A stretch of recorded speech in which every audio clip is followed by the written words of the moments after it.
This is an ABP Life podcast.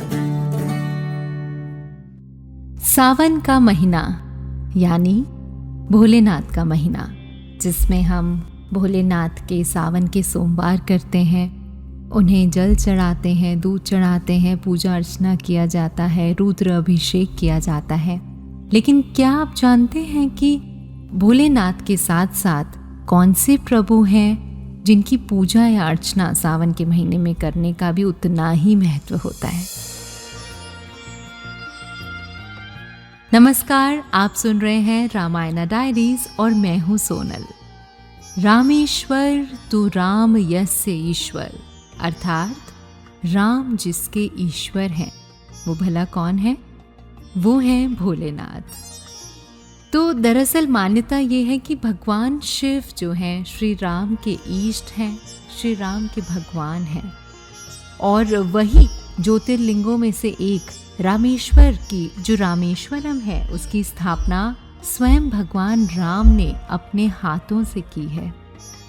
अगर हम रामचरितमानस के पन्ने खोलें और जानें कि आखिर क्या कनेक्शन है प्रभु राम और भोलेनाथ के बीच में, और क्यों सावन के महीने में भगवान राम की पूजा का भी उतना ही महत्व है जितना कि शिव पूजा का। और एक और बात आपको बताएं कि इसमें सावन के महीने में ही अधिकतर लोग श्री रामचरितमानस का पाठ भी करते हैं। तो आइए चलते हैं रामचरितमानस से ही जानते हैं इनका महत्व है। तो सबसे पहले अगर सावन के महीने में रामचरितमानस का महत्व हमें जानना है तो सबसे पहले हमें ये जानना होगा कि रामचरितमानस की रचना स्वयं शंकर जी ने ही की है। इसका जिक्र ज़रूर तुलसीदास जी ने लिखा है इसके बारे में जो हम पढ़ते हैं, लेकिन इसकी जो रचना है, ये कहानी शिव जी ने ही पार्वती को सुनाई है।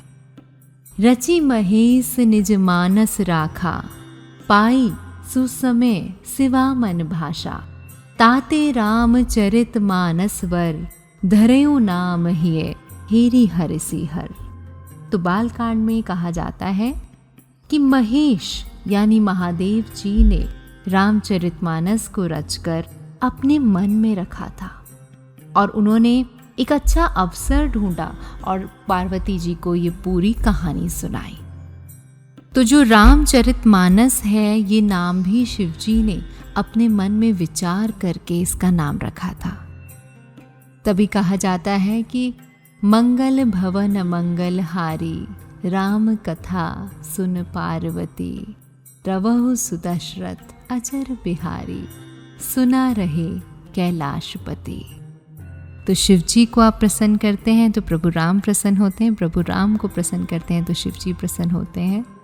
तो जब भी आप कहते हैं कि सावन में जब जल चढ़ाते हैं, मंदिर जाते हैं, तो ओम नमः शिवाय का जाप करते हैं और साथ साथ ही श्री राम जय जय राम की मंत्र का भी उच्चारण करना चाहिए। इससे प्रभु शिव अत्यंत प्रसन्न होते हैं। तो रामचरितमानस से जब हम इनकी कहानी समझते हैं तो माना जाता है कि मर्यादा पुरुषोत्तम श्री राम जब 14 वर्ष के वनवास के बीच जब वो जाबाली ऋषि की तपोभूमि पे आए, तब भगवान गुप्त जो नर्मदा तट के समीप था, ये तो वहाँ पे क्या था कि वो जगह पर्वतों से घिरी हुई थी और रास्ते में उनको वहाँ पर भगवान शंकर मिले। तो भगवान शंकर ने, आइए देखते हैं, बहुत ही इंटरेस्टिंग कहानी है कि कैसे भगवान शंकर ने उनकी मदद करी कि जब प्रभु राम के पैरों में कंकर चुभ रहे थे वहाँ पर, क्योंकि वो रास्ता बहुत ही लंबा था और नंगे पांव चल रहे थे, तो उन्होंने उन छोटे छोटे कंकरों को गोलाकार कर दिया। मतलब उन्होंने उनका वनवास का जो टाइम था 14 वर्ष, वो तो नहीं कम कर सकते थे, लेकिन वो कोशिश ये कर रहे थे कि कहीं ना कहीं उनका जो कष्ट है वो कम हो जाए। इसलिए कंकर कंकर में शंकर बोला जाता है।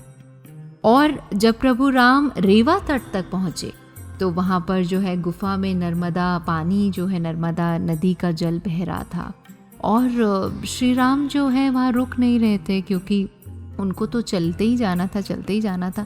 लेकिन जब वो रुके, जब उन्होंने देखा कि यहाँ पर जल बह रहा है, तो उन्होंने वहाँ पर नर्मदा तट के किनारे ही जो थोड़ी सी बालू लेकर उन्होंने उस बालू का शिवलिंग बनाया और वहाँ पर ही अभिषेक करने लगे। तो वहाँ पर उन्होंने 1 महीने तक अभिषेक किया। तो आखिरी जो दिन था वो शंकर जी वहाँ पर खुद आके विराजित हो गए और वहाँ पर बना राम रक्षा स्तोत्र, और जिसमें शिव जी और राम जी का संबंध दिखाया जाता है। तो रामचरितमानस के अलावा भी सावन में राम रक्षा स्तोत्र का भी बहुत महत्व है।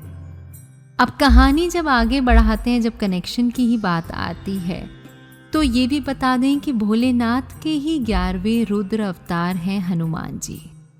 और राम जी और हनुमान जी का कनेक्शन तो हम सभी जानते हैं। तो हनुमान जी जब खुद शिव जी के अवतार हैं और वो राम जी के सबसे खास भक्त भी हैं, तो यही सब कारण है कि सावन में राम रक्षा स्तोत्र का और भी महत्व बढ़ जाता है। वहीं एक और जहां भगवान शिव स्वयं राम को अपना ईश्वर मानते हैं, वहीं उनके अवतार हनुमान जी राम के परम भक्त हैं। तो इस सावन के महीने में जो है, दिल से मन से भक्ति करें, अपने कष्टों को, अपने जो हमने कर्म कर रहे हैं यहाँ पर, उनको सुधारें, आगे अच्छे वक्त की कामना करें। और हमारी भी यही कामना है कि आगे बहुत ही अच्छा वक्त आए, प्रभु हम सब पे कृपा करें। इसी के साथ इस कथा को देते हैं विराम। आप सुन रहे थे रामायण डायरीज सोनल के साथ। जय सिया राम।